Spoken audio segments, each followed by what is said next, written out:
The street with the beautiful view, Bellevue-Strasse, has long since disappeared, swept away in August 1961 by the building of the Berlin Wall. But millions of tourists come here all the same to gaze at the view that has replaced it. One wonders how many of them remember the first days of the wall they come to look at.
It is no longer possible to jump from East to West Berlin today.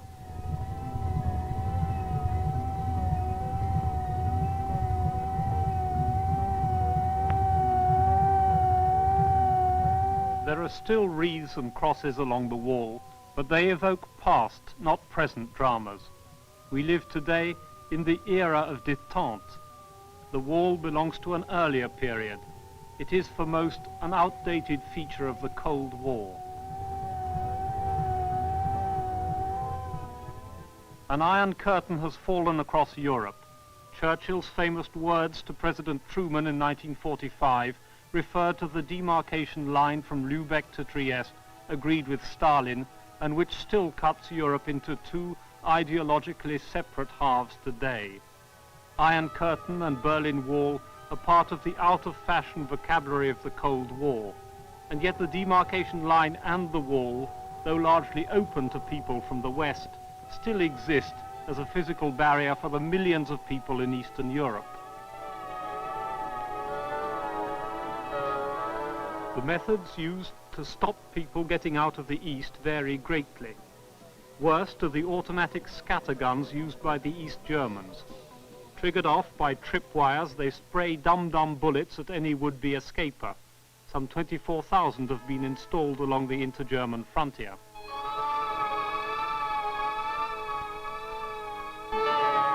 Deterrents are so efficient that few people are actually killed today at the border between the two German states. But at least 180 have been shot dead by border guards since the wall was built and the frontier closed in 1961. Thousands of others have been arrested and imprisoned for trying to escape.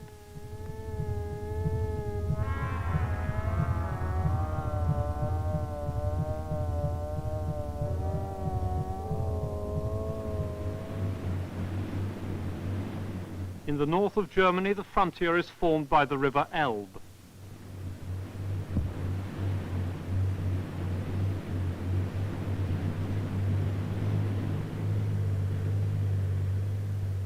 The exact demarcation line has never been agreed on here, so West and East patrol these waters. Confrontation is avoided by both sides. Cameras, rather than guns, do the shooting.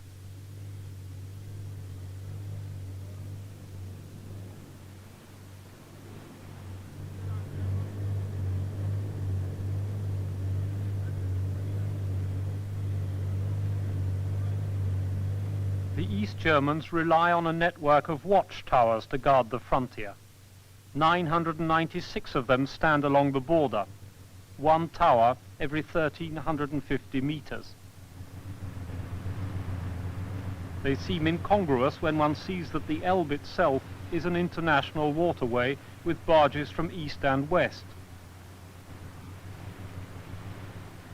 Economic necessity, rather than detente, dictates this, no doubt.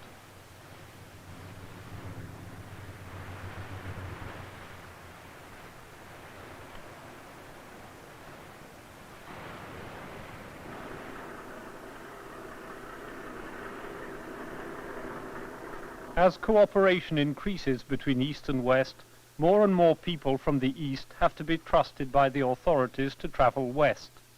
Sailors, pilots, lorry drivers, as well as industrialists and diplomats. But the authorities, particularly in East Germany, are very careful whom they let out. A flock of sheep is allowed through this gate in the frontier fence every day. But the shepherdess and her dog have to stay behind and watch the sheep go down to water.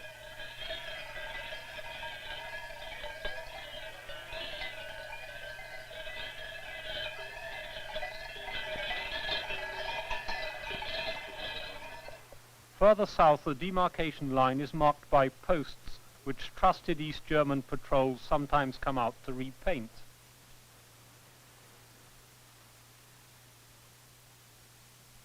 The real frontier installations are some 50 meters back from the line itself, so there is a kind of East German no man's land in front of them. This patrol we surprised outside the fence hid for hours in the long grass rather than be filmed.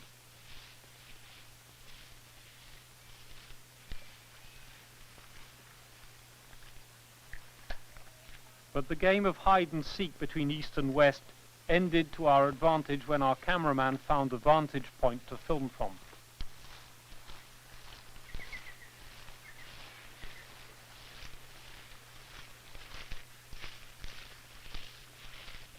Patrols in no man's land are rare. They always include 2 officers and no conscripts. Border guards have more chance than most of escaping. Because of this, they are virtually never seen alone. Nobody is trusted, and the penalties for letting people escape are extraordinarily harsh.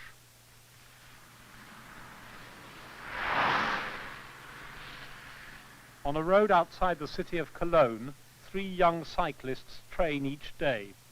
They hope to be selected for the West German cycling team. One of them, Dietmar Schlittchen, in the white vest, has the worst behind him. He escaped from the east when a frontier guard on June the 9th, 1977. With characteristic courage, he agreed to return to the scene of his escape for us, staying this time within a few feet of East German territory. It must be strange coming back here. Yes, of course, it's strange coming back to the place one escaped. But it is also fairly amusing to see the place again, because at the time of my escape it was dark. Now it's light. I can see all the details.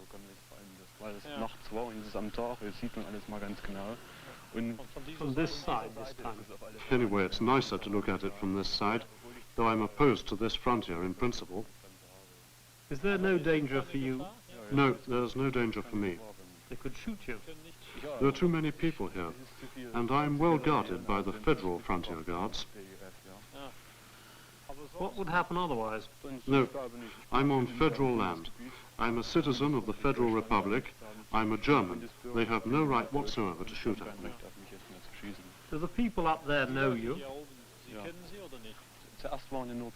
When we arrived a few moments ago, there were 2 men on guard. They will have immediately sent a report to the company, and now some officers have just arrived.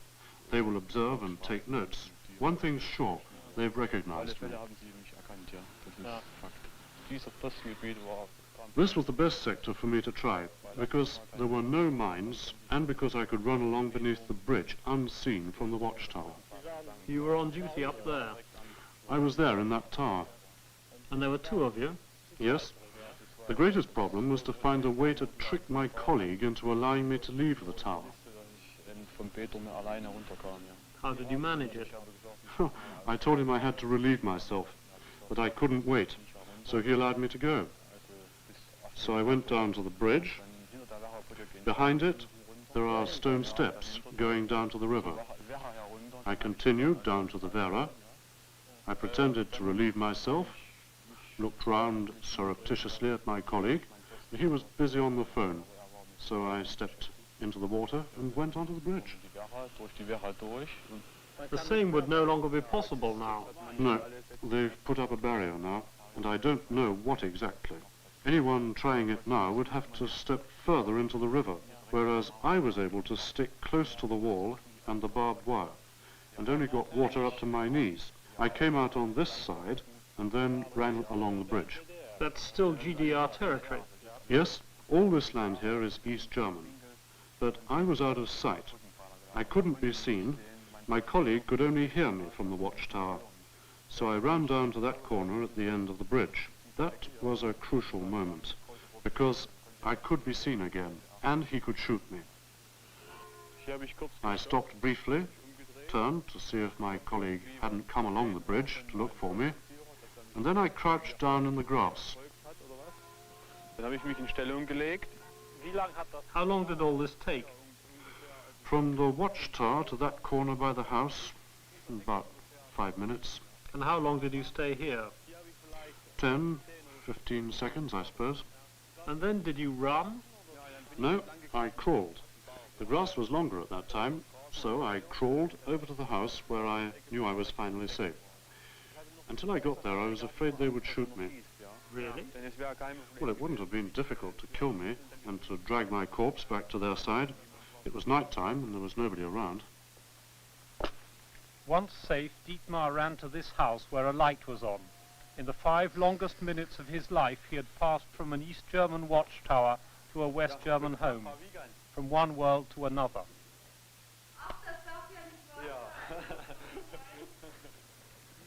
Further south, the so-called Iron Curtain seems at first sight to have disappeared.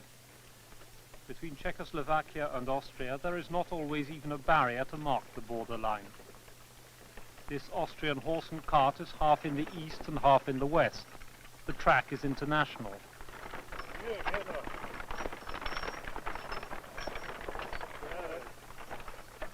The tractor behind it is in Czechoslovakia. Some Czech peasants are allowed to work, apparently unsupervised, within a few steps of Austrian territory.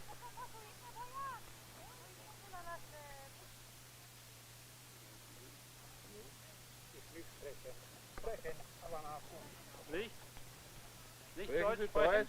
Sprechen Sie Deutsch? Französisch?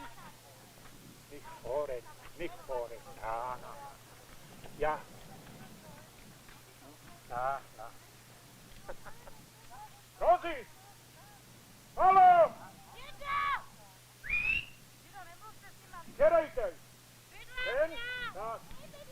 I can't speak, I can't hear.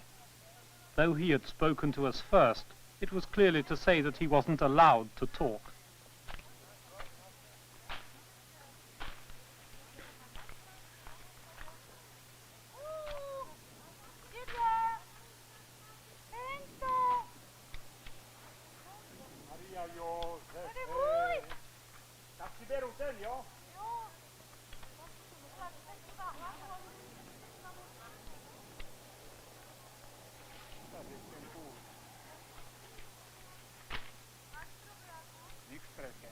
Sprechen, Buche, ein Tschechisch, ein Deus. Dialect. I don't speak German. I can read Czech and Russian but only speak dialect. Perhaps he knew there were soldiers nearby. But we do know that had he wanted, he could have stepped over the border into Austria with us. The authorities clearly trusted him, as they do all those allowed close to the border. The real frontier installations are at least a kilometre back.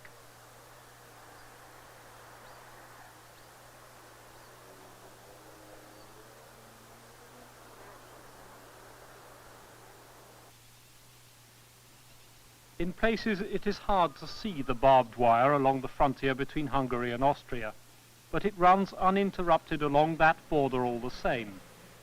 Like the Czechs, the Hungarians have agreed with the Austrians to keep their more formidable frontier installations several kilometers back. This avoids incidents, but though the frontier is peaceful, there is at times a nasty atmosphere, as this little scene shows. This Hungarian peasant saw us, ignored us, finally waved and walked away. There were soldiers very near. Sprechen Sie Deutsch? 500 meters further on, the peasant ignored my calls, Mit uns sprechen? but we saw that he was now closer to the demarcation line.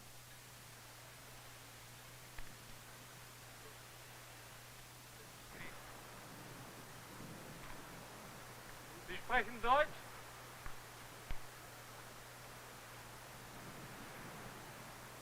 Don't take pictures. A Hungarian soldier who witnessed the scene was anxious to stop us filming. Conversation in Hungarian was difficult, but the gist was clear. Sie sprechen Deutsch? Nix Fotografie. Objektum. Bitte? Nix Fotografie. Nix Fotografie? Warum nicht? Guten Tag. Sprechen Sie Deutsch? Ein bisschen? So, ein bisschen. Wir sind aus Frankreich. Meanwhile, the peasant had come close enough to the frontier fence to be able to hear us. A high wind made conversation difficult, so he resorted to eloquent mimicry. Sie dürfen nicht.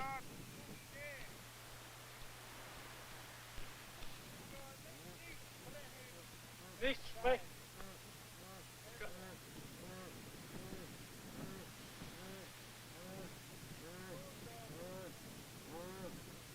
Ja, ja.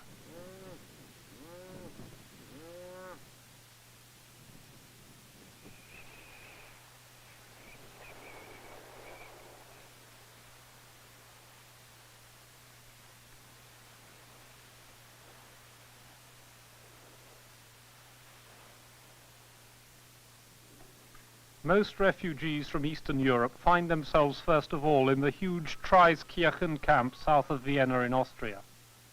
It is an extraordinary place where some 1,400 people from all over the world, 75% of them from Eastern Europe, live on average 5 months before getting permission to move to their adopted country.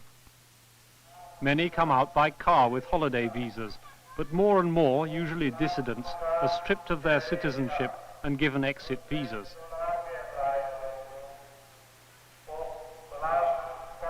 Paul Steriu, his wife and child were let out of Romania in this way. We signed the letter from Paul Goma, the letter addressed to the Belgrade Conference.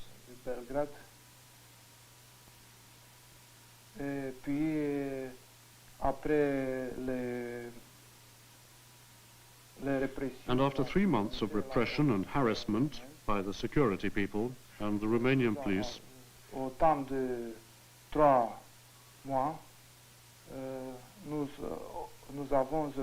we finally got a stateless passport and came here, where we are waiting to leave for the United States. I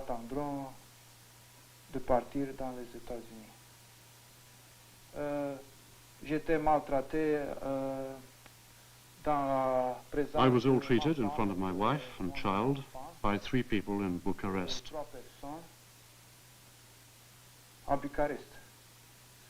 Ils voyaient prendre notre enfant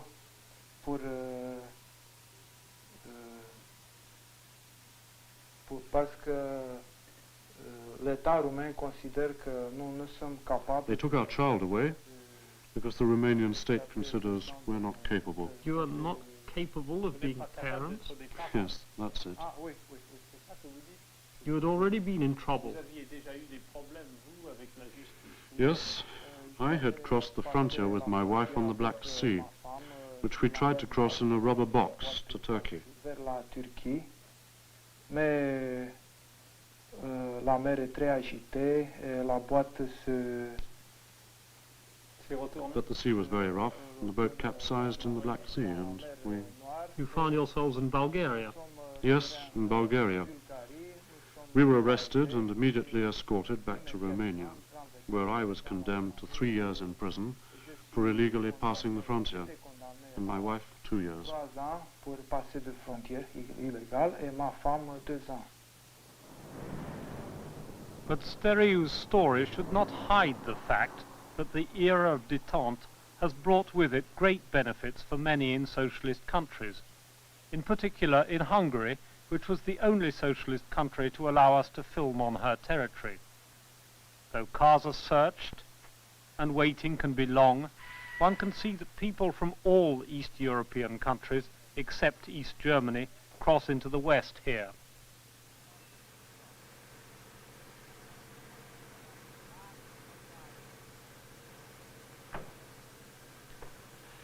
The Hungarians do not seem deterred in their liberalization policies by the fact that some of these tourists ask for political asylum once in the West.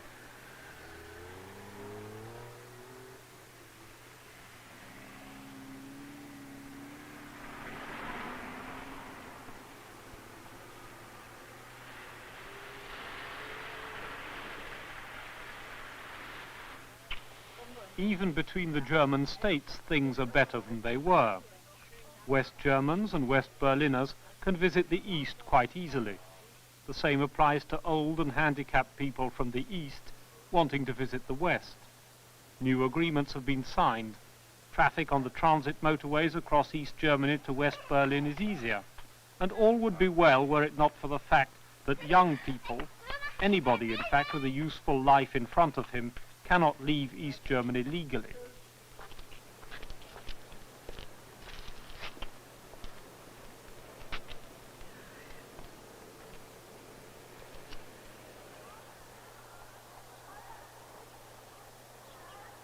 This girl is in East Berlin with her mother. Her fiancé is standing on a platform for tourists west of the wall. She is unable to join him in the West because she is neither a pensioner nor a disabled person, so they must meet like this across the wall. On this particular day they were out of luck. He was seen, and the police immediately arrived.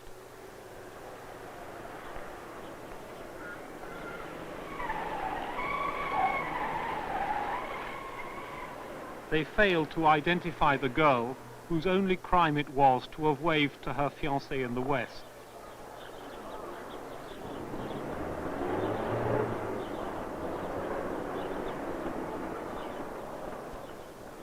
And this all happened in front of the People's Solidarity Club.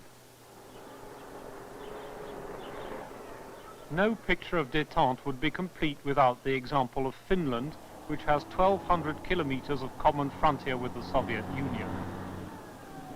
There are few official crossing points at the border, and those there are mainly used by commercial traffic. Finland has shown that cooperation with the East is possible on a very large scale. 23% of its foreign trade is with Comecon countries.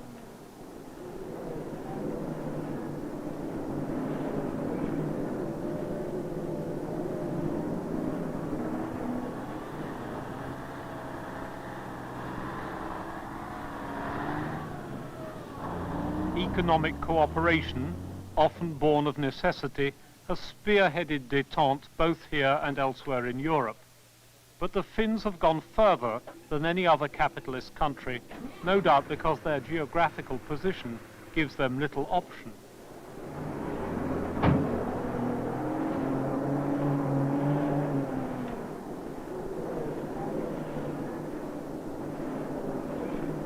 They don't just export goods, but manpower. Hundreds of Finnish workers travel each day across the border between the Finnish town of Imatra and Svetogorsk in the Soviet Union. They are building a huge paper mill complex for the Russians.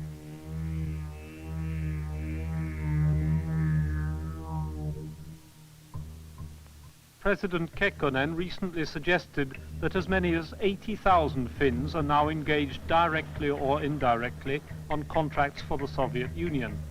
In a country where 180,000 are out of work, that is a very large number.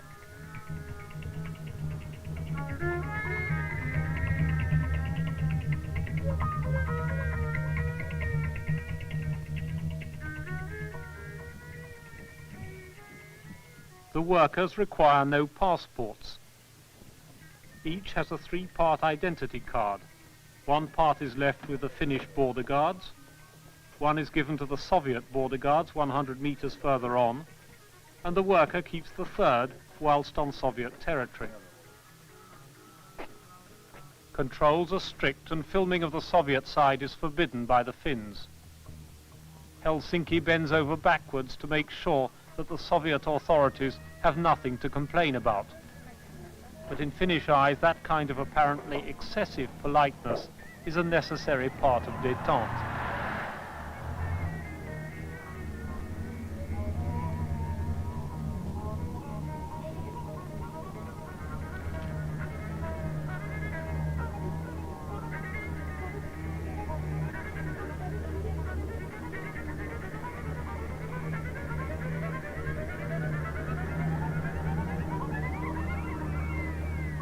Churchill spoke of an iron curtain stretching down to Trieste.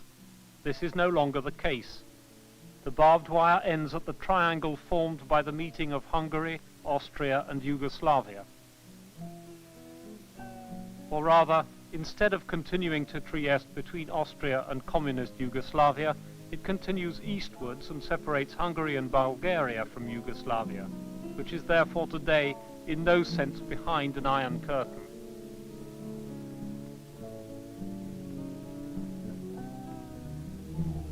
Opening up frontiers in both directions is clearly an essential part of detente.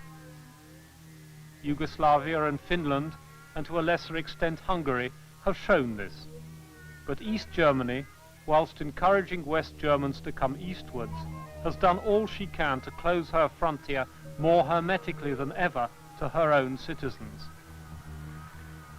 At a cost of 1 million marks per kilometre, a so-called modern frontier is being built to keep people in. Work has been going on for several years and is carried out by conscripts, guarded at all times by professional and therefore trusted soldiers. In summer, the conscripts are made to remove their shirts for easy identification. If they step over the red wire behind them to the west, they are liable to be shot on sight.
Detente can only work if both sides want it to. The border between East and West Europe today shows this very clearly. In cases where no fundamental problems exist, as between Hungary and Austria, the border is no longer a dividing line between two worlds. But in the case of Germany, a country and people remain divided. That fundamental problem must be solved if the Iron Curtain between the two German states is ever to disappear.